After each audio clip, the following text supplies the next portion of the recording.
ووصينا الإنسان بوالديه حملته أمه وهنا على وهن আল্লাহ রাব্বুল আলামিন বলতেছেন আমি ওসিয়ত করতেছি বিধান দিতেছি তোমাদের তোমরা তোমাদের বাবা মার সাথে সর্বোত্তম আচরণ করবা কেন আচরণ করবা সর্বোত্তম কারণ তোমার মা কষ্টের পর কষ্ট তোমাকে লালন পালন করেছেন 2 বছর তোমাকে দুগ্ধ পান করিয়েছেন আনিশকুরলি ওয়ালিওয়ালিদাইকা ইলাইয়াল মাসির আমি আল্লাহর কৃতজ্ঞ বান্দা হও আর কৃতজ্ঞতা জ্ঞাপন করো তোমার বাবা মার প্রতি মনে রাখো আমার কাছে তোমাদের ফিরতে হবে এবার বোঝেন আল্লাহ রাব্বুল আলামিন অন্য আয়াতে বলেন এই যুবক বন্ধুরা কান খুলে শুনে নেন ওয়া কাযা রাব্বুকা আল্লা তা'বুদু ইল্লা ইয়্যা আমি আল্লাহ এটাই তো ফয়সালা বিধান করে দিলাম তোমরা গোলামি করবা কার আমি আল্লাহর আর সর্বোত্তম আচরণ কাদের সাথে করবা এই আওয়াজ করে বলেন বাবা মার সাথে করবা ফালা তাকুল্লাহুমা উফিন ওয়ালা তানহারহুমা ওয়া কুল্লাহুমা কাওলান কারীমা ওয়াগফির লাহুমা জানাহায যুল্লি মিনার রাহমা ওয়া কুর রাব্বিরহামহুমা কামা রাব্বায়ানি সাগীরা বাবা মা কেমন বাবা মার সাথে কেমন আচরণ করবা এমন আচরণ করবা ভুলে যেন বাবা মার প্রতি বিরক্ত সূচক কোন শব্দ বের না হয় বাবা মার সাথে দুনিয়ার সর্বোত্তম আচরণটা করবা এবং কথা বলার সময় সর্বোত্তম আচরণটা করবা তোমরা এটা আল্লাহ বিধান জারি করে দিলেন দুনিয়াতে যদি আজকে আমরা একটা সুন্দর পরিবার চাই সুন্দর সমাজ চাই সর্বপ্রথম আমাদের পারিবারিক বিহেভিয়ার গুরু আদর্শিক হতে হবে নবীওয়ালা হতে হবে কথা বলেন ঠিক কিনা আজকে একটা সন্তান যদি পরিবারে ঠিক হয়ে যায় যে সন্তান বাবাকে সালাম দিয়ে সকাল শুরু করবে যে সন্তান সালাম দিয়ে মাকে সালাম দিয়ে বিকেল শুরু করবে ওই সন্তান বের হলে বাবার বয়স্কদেরকে সালাম দিবে কথা বলেন ঠিক কিনা এই আওয়াজ করে বলেন ঠিক কিনা সুতরাং জীবন যাবে কিন্তু মা বাবার সাথে বেয়াদবি করা যাবে না মনে রাখবেন দুনিয়ার যত বড় মৌলবী হোক না কেন তাদের দোয়া কোনো কাজে আসবে না দুনিয়ায় সফল হতে চান মার পায়ের পাশে বৈশা মাকে বলেন মা আপনি আমার জন্য একটু দোয়া করে দেন বাবার পায়ের পাশে বসে দোয়া চান মা বাবার পাশে বসে আব্বা আপনি আমার জন্য একটু দোয়া করেন ব্যবসা ভালো যাচ্ছে না মার কাছে বসে একটু মার মাথায় হাত দিয়ে পায়ে হাত দিয়ে মাকে বলেন মা গো একটু দোয়া করেন আপনি মা যখন আসমানের দিকে হাতটা উঠাইবেন আমার আল্লাহ ওই হাতকে ফিরায় দিতে লজ্জা পান আল্লাহু আকবার দুনিয়ায় সফল হতে চান আগে মা বাবার দোয়া নেন মা বাবার দোয়া নিছেন তো দুনিয়ার কোনো প্রতিকূলতা আপনাকে আটকাতে পারবে না দুনিয়ার কোনো প্রাচীর আপনাকে আটকাতে পারবে না আর ওদিকে মা বাবা নারাজ আমার মতো বড় খতিব সাহেব মৌলবী কিয়ামত পর্যন্ত আল্লাহর কাছে দোয়া করলে আমার আল্লাহ সে দোয়া কবুল করবে না ঠিক কথা কয় না ওই যে পাগলা ওয়াইসুল করণীর ঘটনা জানেন না ইয়ামান থেকে মদিনায় আসবেন চিঠি লিখলেন নবীর কাছে নবী গো আপনাকে তো দেখার বড় সাধ আপনাকে দেখার মর্তবা তো দুনিয়াতে কিয়ামত পর্যন্ত মানুষের আমল এক পাল্লায় যদি রাখা হয় আবু বকরের আমল যদি এক পাল্লায় রাখা হয় বলেন তো কার পাল্লাটা ভারী হবে এই আওয়াজ করে বলেন দুনিয়ার সকল মানুষের আমল যদি এক পাল্লায় রাখা হয় আর নবীর একটা আদনা সাহাবার আমল যদি আরেক পাল্লায় রাখা হয় ওই সাহাবার আমলের ওজন বেশি ভারী হবে কারণ তারা ওই জামানায় ওই সময় ঈমান আনছে যেই সময় আল্লাহর নবীকে সাহায্য করাটা সবচেয়ে বড় দায়িত্ব ছিল ওই সময়টা আপনি আমি থাকলে হয়তো আবু জাহেল বসাইবার কাতারে থাকতাম ঈমান কপালে নসিব নাও হতে পারতো কথা বলেন এই কথা বলেন ঠিক কিনা এই আওয়াজ করে বলেন ঠিক কিনা কি অনেকে কয় না এই জমানায় থাকলে আমি বড় আল্লাহর নবী হয়ে যেতাম বলে কি বলে না বলে কি বলে না হ্যাঁ তো সুতরাং আবু বকর এক আমল আর দুনিয়ার মানুষের আমল আরেক পাল্লায় যদি রাখা হয়। ওয়াইসুল করনি চিঠি লিখছেন, ইয়া রাসূলুল্লাহ, আপনাকে দেখার স্বাদ, আপনাকে দেখলে তো যেই চোখ দিয়ে দেখবেন জাহান্নামের আগুন ওই চোখকে পোড়াতে পারবে না। আল্লাহু আকবার। সেই হাত দিয়ে আপনাকে স্পর্শ করা হবে, ওই হাত জাহান্নাম স্পর্শ করবে না। যেই হাত শরীর দিয়ে আপনার শরীরকে স্পর্শ করবে, ওই শরীর কোনোদিন জাহান্নামের আগুন স্পর্শ করবে না। আল্লাহর রাসূলের কাছে চিঠি লিখলেন, ইয়া রাসূলুল্লাহ, আপনাকে দেখার বড় স্বাদ, তবে আমার মা খুব অসুস্থ। আমি যদি মদিনায় আসি, আমার মাকে দেখার কেউ থাকবে না, আমি কি করব? আল্লাহর রাসূল বললেন, আইসুল করনি, তুমি তোমার মার সেবা করো। আল্লাহু আকবার। তুমি তোমার মার সেবা করো। আল্লাহর রাসূল ইন্তেকালের আগে সাহাবাদেরকে বলে গিয়েছেন, আমি চলে যাওয়ার পর সেই ইয়ামান থেকে আমার এক পাগল আসবে। সে সাধারণ পাগল নয়, সে এমন বড় আল্লাহর ওলি, মুস্তাজাবুদ দাওয়াত আবু বকর ওমর। তোমরা ওই মানুষটাকে দেখলে তার কাছে দোয়া চাইবা, সে দোয়া করলে আল্লাহ তার দোয়া ফলায়া দিবে না। দেখেন আবু বকরের আমল যদি এক পাল্লায় রাখা হয়, হাজার ওয়াইসুল করনির আমল আরেক পাল্লায় রাখা হইলে আবু বকর রাদিয়াল্লাহু তাআলা আনহুর আমলের সমান হতে পারবে না। কিন্তু আল্লাহ তাকে এত মর্তবা রুতবা দিয়েছেন, সম্মান দিয়েছেন একমাত্র মার সেবা করার কারণে। আর আল্লাহর রাসূল একটা চাদর তাকে উপহার দিয়ে গিয়েছিলেন। আমি তো সেদিন থাকবো না, ওমর আমার পক্ষ থেকে তুমি এই চাদরটা তাকে পৌঁছায় দিও। কথা কয় না? মার সেবা কইরা আল্লাহর দরবারে এত প্রিয় হইছেন। বনি ইসরাইলের এক যুবক পাহাড়ের গুহায় বন্দী, বুখারীর বর্ণনা, লম্বা হাদিস ওদিকে যাব না, সংক্ষেপে বলি, পাহাড়ের গুহা থেকে বের হওয়ার কোনো রাস্তা নাই। আল্লাহর কাছে হাত তুলে দোয়া করলেন, আল্লাহ, আপনাকে পাওয়ার জন্য তো আমার তেমন কোনো ভালো আমল নাই, তবে হ্যাঁ একটা আমল আছে। আমি আমার বিশাল বড় মেষপাল ছিল, আমি প্রভাবী সন্ধ্যায় যখন ঘরে ফিরতাম, মেষ অর্থাৎ ছাগল বকরির দুধ দহন করে সর্বপ্রথম আমি আমার মার মুখে দিতাম, আমার বাবার মুখে দিতাম, তারপর আমি আমার স্ত্রীকে দিতাম, আমার সন্তানদেরকে দিতাম, আমার শ্রমিক লেবার যারা ছিল আমার হয়ে কাজ করতো আমি তাদেরকে দিতাম। একদিন ঘরে ফিরে দেখি আমার মা বাবা ঘুমিয়ে পড়েছেন। সেদিন আমার ঘরে ফিরতে দেরি হয়েছিল।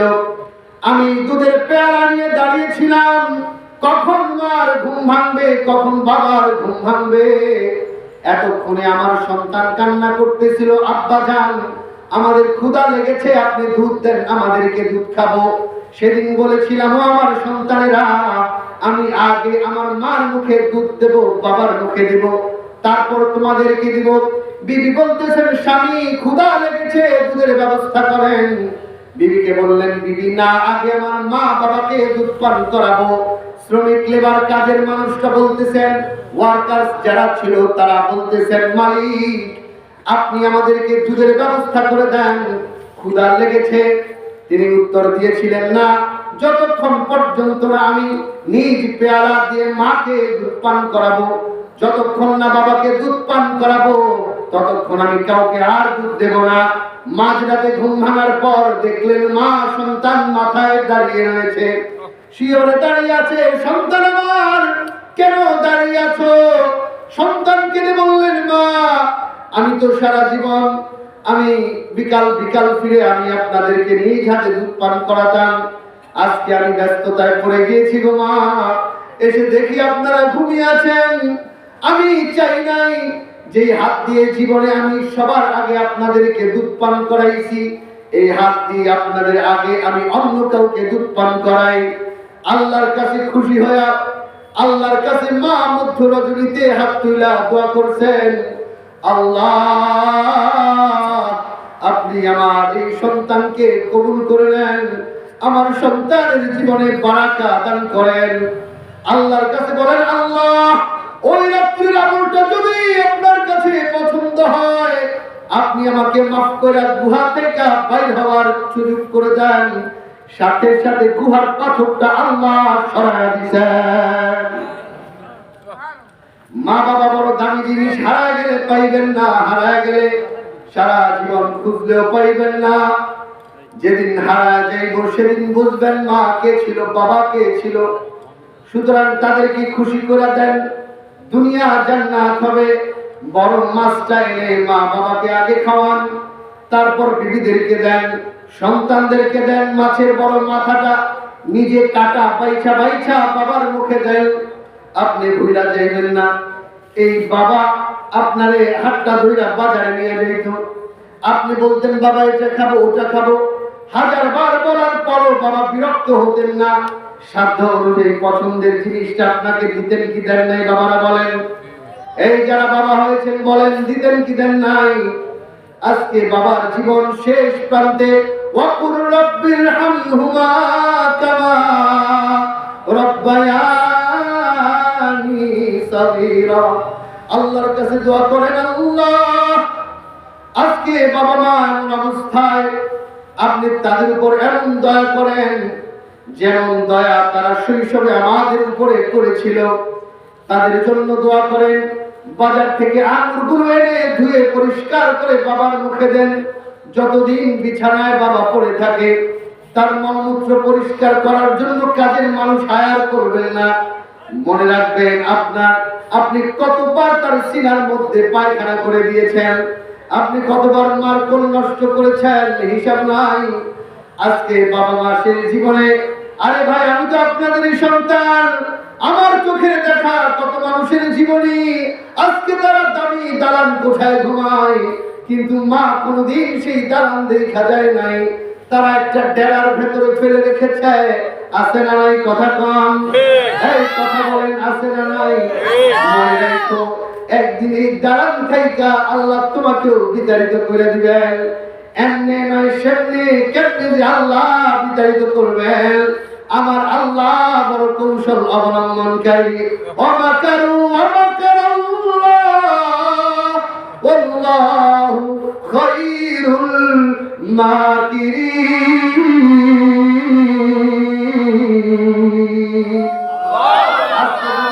নানান কৌশলে ব্যস্ত হয়ে গেলা, আমার আল্লাহর কৌশল বড় কঠিন। আমার আল্লাহ দেখো যেই জুলাইখা ইউসুফের উপর জিনার অপবাদ দিলেন, অন্যায় ভাবে 7 বছর কারাবন্দী কইরা রাখলেন। যেদিন মিশরের বাদশা ইউসুফ আলাইহিস সালামকে মুক্তি দেন, ইউসুফ আলাইহিস সালাম বললেন আমি তো জেল থেকে বের হব না, আগে মিশরের আদালতে প্রমাণ করেন আপনার বিবি আমার উপর মিথ্যা অপবাদ দিয়েছিল। আল্লাহু আকবার। এমনিতে আমি বের হব না, এই জেল তো আমার কাছে উত্তম। এই মিথ্যার দুনিয়া থেকে জেলের জীবন আমার কাছে উত্তম। আগে মিশরের আদালতে প্রমাণ করেন সেদিন জুলাইখা অন্যায় করেছিল, সেদিন জুলাইখা অপরাধী ছিল, প্রমাণ করেন। মিশরের বাদশা নতুন ভাবে মামলাকে রেনু করলেন, আবার কোর্টে উঠাইলেন, আবার নতুন ভাবে মামলা চালু করলেন, প্রমাণ সেদিন করলেন। সেদিন ইউসুফ দোষী ছিল না, জুলাইখা দোষী ছিল। মিশরের মানুষের কাছে মামলার সুরাহা করলেন, মানুষের কাছে এবার পরিষ্কার, অন্যায়ভাবে মিশরের কারাগারে ইউসুফ আলাইহিস সালামকে বন্দী রাখা হয়েছে। এই কথা বলেন, এই কথা বলেন। সুতরাং আল্লাহর কৌশল, যে ইউসুফকে তোমরা মিথ্যা অপবাদ দিলা, যে ইউসুফকে মিশরের কারাগারে বন্দী করলা, আমার আল্লাহ কয় ইউসুফ রে এই কারাগার তো তোর জন্য লাঞ্ছনার না, এটার মাধ্যমে আমি আল্লাহ তোকে মিশরের বাদশা বানায় দিব। সুতরাং আপনি যেটাকে সম্মান মনে করেন সেখানে লাঞ্ছনা, আবার যেটাকে লাঞ্ছনা মনে করেন হতে পারে সেখানেই সম্মান নিহিত রয়েছে। যেই দামি দালান কোঠায় উঠাইলেন, উঠছেন, দেখবেন আপনার ছেলের বউ আয়েশা আপনাকে এক বেলা খাবার দিবে না। কারণ কি? ওই যে মাকে ডেরায় রাখছেন, মাছি বর্ণন করেছে, মার খবর নেন নাই। মার সামনে শিওরে একটা ভাতের পেয়ালা রাখছেন, খায়া কোন রকম পয়রা রয়েছেন, মাছি ঘুরতেছে। এমন নজির আমরা দেখছি, জানছি, শুনছি রে বাবা। সুতরাং আল্লাহকে যদি পাইতে চান, মা বাবার জন্য জীবনটাকে ফিদা কইরা দেন। রাজি আছেন না নাই? এই যুবক বন্ধুরা, মা বাবার সাথে বেয়াদবি করবা কি করবা না? আওয়াজ করে বলেন। জীবন যার কোনোদিন বেয়াদবি করা হবে না। আর বাবাদেরকেও বলি, বাবারা সন্তানদেরকে তালিম দেন, এমন তালিম দেন, এমন শিক্ষা দেন।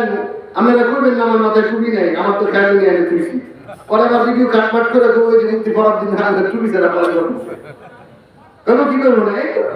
মিডিয়া ব্যবসায়ীরা তো আছে, বর্তমানে কি কথা কাট কাট করে লাগায় লাগায় প্যাস লাগাই দেয়, লাগায় কিনা প্যাস। তো সুতরাং আমরা সার্বিক বিবেচনা, সার্বিক দিক থেকে একজন আদর্শ মানুষ হবো ইনশাআল্লাহ, আদর্শ সন্তান হবো, আদর্শ বাবা হবো, মা বাবার সেবা করবো, পরিবার ঠিক, সন্তানগুলোকে আদর্শ বানান। আজকে যদি এখানে আপনি দেখবেন আমাদের সমাজে দেখা যায় মসজিদে মিষ্টি দেওয়ার জন্য সিরিয়াল ধরে একজনের ডান হাতে মিষ্টি নিয়ে ওটা পিছনে দিয়ে আবার হাত পাবো, হুজুর দেন আমি পাইনি করে কি করে না। আর যদি গরুর গোশতের বিরিয়ানি করে এমন মনে করেন একটা গলাত রাখবো, একটা হাতে রাখবো, আর দুটা বগলের তলায় রেখা এমনি হাত পাইতে পারবো। কেন ভাই? আমাদের নীতি নৈতিকতা, রাসূল সাল্লাল্লাহু আলাইহি ওয়াসাল্লামের জীবনীতে উত্তম আদর্শ ফ্রম চাইল্ডহুড, তার শৈশব থেকে, একেবারে তার শৈশব থেকে তার ক্যারেক্টারটা কেমন ছিল। মা হালিমা সাদিয়ার বুকের যে পাশটা দুধ পান করতেন, রাসূল কখনো অন্য পাশে আসতেন না, ওটা রেখা তিনি তার দুধ ভাই দুধ বোনদের জন্য। সুবহানাল্লাহ বলেন। তার দুধ বোন ছিল দুইটা, ভাই ছিল একটা। তার দুধ ভাইয়ের নাম ছিল আব্দুল্লাহ, দুধ বোনের নাম আনিসা, আরেকজনের নাম শায়মা। আল্লাহ রসুল বুকের এক পাশে দুধ পান করতেন, আরেক পাশে যেতেন না। হালিমা সাদিয়া বলেন, যে শিশু মোহাম্মদ কখনো কান্না করে নাই, খেয়াল করছি যখন কান্না করে কিসের জন্য কান্না করে, ক্ষুধার জন্য না অন্য কারণে। টাকায় দেখতাম লজ্জাস্থান থেকে কাপড় সরে গেলে কান্না করতে।